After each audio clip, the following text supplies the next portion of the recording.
wanted to go back to the intermediate principles of the form, or awarenesses in the form.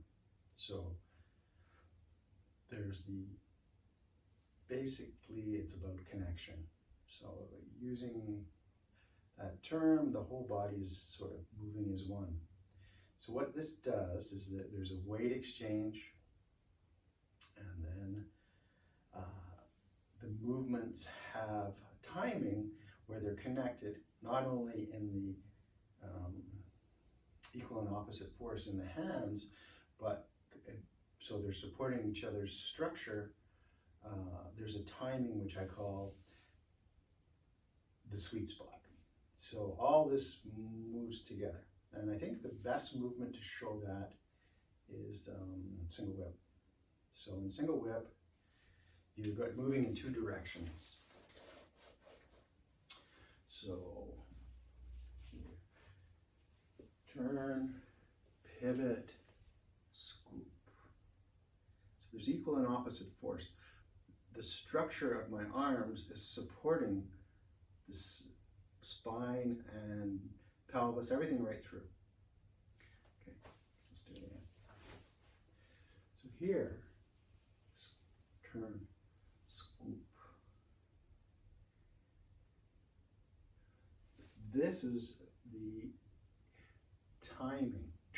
So the hands are moving across and out, and you're shifting your weight and you're turning, and then you hit what I call the sweet spot, which is where the whole skeleton aligns and it's strong. It's so like if you were doing in push hands and someone's pushing on you, you're using what's called stonewall. It comes when there's this alignment in the spine and all the skeletal structure. So one more time. So you have a whole bunch of things happening. The body is moving basically as one thing. The weight is exchanging and coming up through the motion, and the timing of the movement and its finish goes click. And there's a sweet spot in every movement. Click. Click. Click. So everything there. Click. So this, you're staying aligned and opening, supporting the skeleton. So we were working on it this week to help give you that understanding and feeling of the skeleton. I was using my favorite move. And so what we do here is become aware of the weight exchange. So as I turn here, my weight is on my heel and on the front toe. As I come this way, goes to this front toe. So you start by becoming aware of the weight exchange across the feet.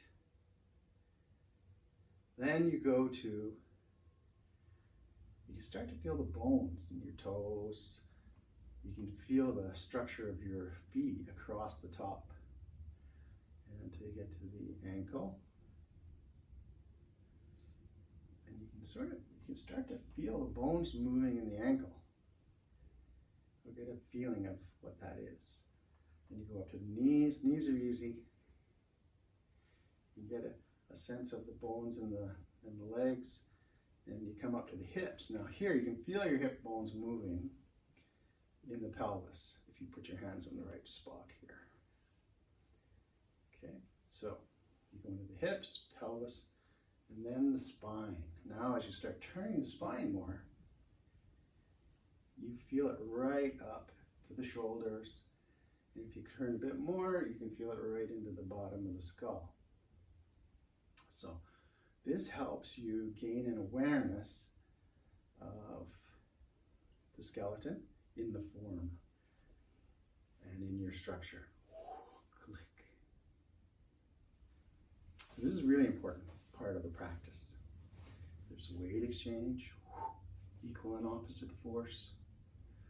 Movement is one thing, what we call connection. As your practice advances, then the internals are involved.